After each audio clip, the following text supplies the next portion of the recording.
Hi guys. So last video में हमने resonance और स्कैटरिंग का यूज करके किसी भी पार्टिकल के मास को एक्सप्लेन किया, बट हमने एक अनआंसर्ड क्वेश्चन भी छोड़ दिया था और वो था अल्फा और बीटा पैरामीटर्स के बारे में। हमने ये नहीं बताया कि अल्फा और बीटा पैरामीटर्स कैसे हम इवेलुएट करेंगे या फिर उनके बारे में हम कैसे कुछ भी जानेंगे।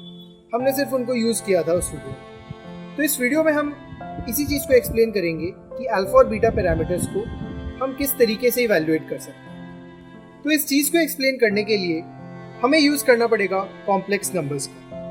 अब complex numbers are a very great way to explain anything in quantum mechanics. और कॉम्प्लेक्स नंबर्स की वजह से बहुत सारा वर्क हमारा सिंपल भी हो जाता है, हमें ज़्यादा अननेसेसरी कैलकुलेशंस भी नहीं करनी पड़ती। लास्ट वीडियो में हमने देखा था कि अगर हमें पोटेंशियल के बारे में सारी इंफॉर्मेशन पता है तो हम उस पोटेंशियल के करस्पॉन्डिंग एक डेल्टा ऑफ ई फेज को इवैल्यूएट कर सकते हैं। और इस डेल्टा ऑफ ई या फिर डेल्टा ऑफ के, क्योंकि ई और K are interchangeable according to an equation, so अगर हमें डेल्टा ऑफ ई पता चल जाए then we can use that delta of E to figure out alpha and beta parameters. So ये सब चीज़ हम कैसे करेंगे, उस चीज़ के लिए let's move on and understand it with equations. तो लास्ट वीडियो में हमने एक इक्वेशन डिराइव करी थी एम्पलीट्यूड ऑफ स्कैटरिंग के लिए। Amplitude of scattering is equal to e to the i delta sine delta. अब इस वीडियो में मैं इस एम्पलीट्यूड ऑफ स्कैटरिंग को मैक्सिमाइज करना चाहता हूँ और इस चीज़ को मैक्सिमाइज करके हम फाइनली एक कंडीशन निकालेंगे जिससे हम रेजोनेंस को फाइंड कर सकते हैं। तो इसके लिए सबसे पहले हमें इस E to the i delta term को डिनोमिनेटर में लाना होगा और फिर इसको आइलर्स आइडेंटिटी का यूज़ करके एक्सपैंड करना होगा। इसके बाद हम पूरे न्यूमरेटर और डिनोमिनेटर को साइन डेल्टा से डिवाइड करेंगे और ऐसा करने के बाद हमारे पास ये एक्सप्रेशन आ जाएगा एम्पलीट्यूड ऑफ स्कैटरिंग के लिए। अब अगर हमें एम्पलीट्यूड ऑफ स्कैटरिंग को मैक्सिमाइज करना है तो इसके लिए एक बेस्ट मेथड होगा कि हम इसके डिनोमिनेटर को 0 के बराबर कर दें और ऐसा करने से हमारा एम्पलीट्यूड ऑफ स्कैटरिंग इनफाइनाइट हो जाएगा।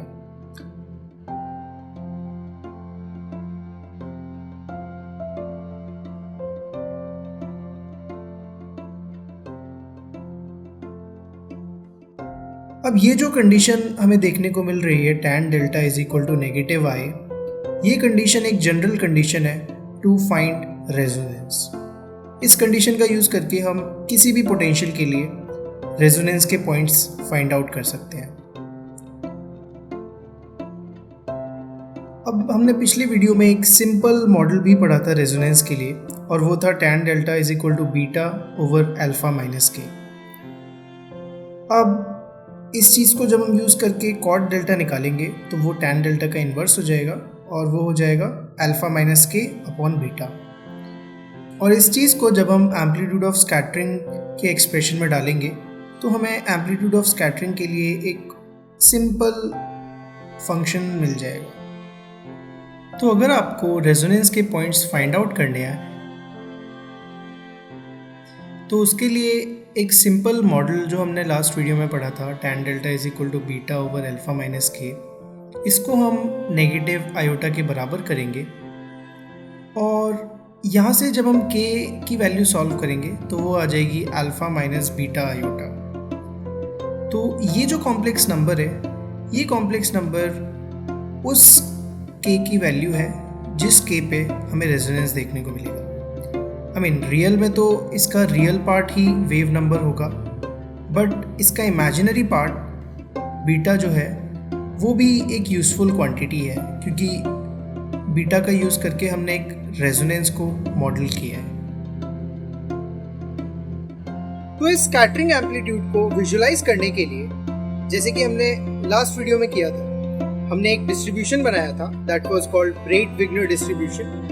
सो इस वीडियो में भी हम इस चीज़ को विजुलाइज करना चाहते हैं। अब क्योंकि हमारे पास इनपुट 2 डायमेंशनल है, क्योंकि एक कॉम्प्लेक्स नंबर के पास 2 पैरामीटर्स होते हैं, एक उसका रियल पार्ट और एक इमेजिनरी पार्ट। और सिमिलरली अगर हम आउटपुट देखें तो आउटपुट भी एक कॉम्प्लेक्स नंबर होगा, तो आउटपुट भी 2 डायमेंशनल होगा। तो ऑल इन ऑल हमें एक 4 डायमेंशनल प्लॉट बनाना पड़ेगा। बट हमारे 3 डायमेंशनल वर्ल्ड में एक 4 डायमेंशनल प्लॉट बनाना दैट्स नॉट इजी। सो इसके लिए क्लेवर टेक्निक ये होगी कि हम z एक्सिस के अलॉन्ग एम्पलीट्यूड प्लॉट करें और x और y प्लेन को हम simply as an input space ले लें। सो इस प्लॉट के लिए हमें सिर्फ एम्पलीट्यूड से मतलब है, हमें किसी भी फेज से मतलब नहीं है, जो आउटपुट होगा उसका फेज क्या होगा। So we will just ignore the colouring on the graph that we normally do, and इस चीज को जब हम करेंगे तो कुछ इस तरीके का ग्राफ हमारे पास आएगा। और इस ग्राफ में अगर आप ध्यान से देखो तो एक पॉइंट है, उस पॉइंट पे हमें इनफाइनाइट एम्पलीट्यूड देखने को मिलेगा। अब ये इनफाइनाइट एम्पलीट्यूड क्या रिप्रेजेंट कर रहा है? सो ये एक इनफाइनाइट एम्पलीट्यूड, इसको नॉर्मली हम एक पोल भी बोलते हैं। पोल कॉम्प्लेक्स एनालिसिस में यूज किया जाने वाला वर्ड है। पोल जस्ट वो वाला पॉइंट है जहां पे हमारा फंक्शन इनफाइनाइट हो जाए।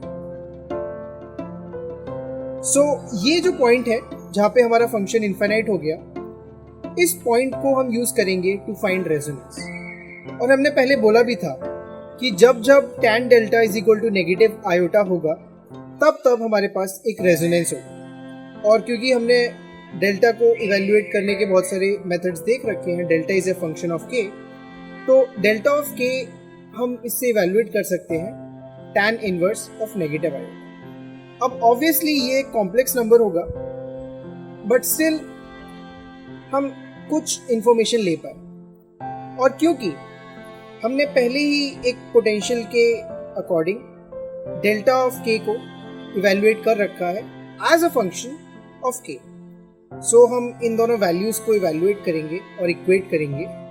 सो इस चीज को करके हमें फाइनली के के लिए एक वैल्यू मिलेगी। के क्या है? के बेसिकली एंगुलर वेव नंबर है। तो ये वो एंगुलर वेव नंबर होगा जिस एंगुलर वेव के करस्पॉन्डिंग हमें रेजोनेंस देखने को मिलेगा। सो इस प्रोसेस का हमने यूज किया और हमें रेजोनेंस फाइनली मिल गया। और इसी तरीके से हम अल्फा और बीटा पैरामीटर्स भी निकाल सकते हैं, क्योंकि एट रेजोनेंस और एट दैट पॉइंट जहाँ पे हमारा फंक्शन इनफाइनाइट हो जाता है, वहाँ पे हमारा के जो है वो अल्फा माइनस आयोटा बीटा के बराबर है। सो आई थिंक दैट इस वीडियो के थ्रू आपको अल्फा और बीटा के लिए एक एक्सप्लेनेशन मिल गया कि हम इनको किस तरीके से इवैल्यूएट करें। सो नेक्स्ट वीडियो में मैं एक सिंपल वीडियो बनाऊंगा और वो होगा क्लासिकल मैकेनिक्स के ऊपर। So if you are interested in that, so just subscribe to the channel. तो अगर आप इस चैनल पे बने रहोगे, so you will experience lot of good stuff in physics. So अभी के लिए गुड बाय।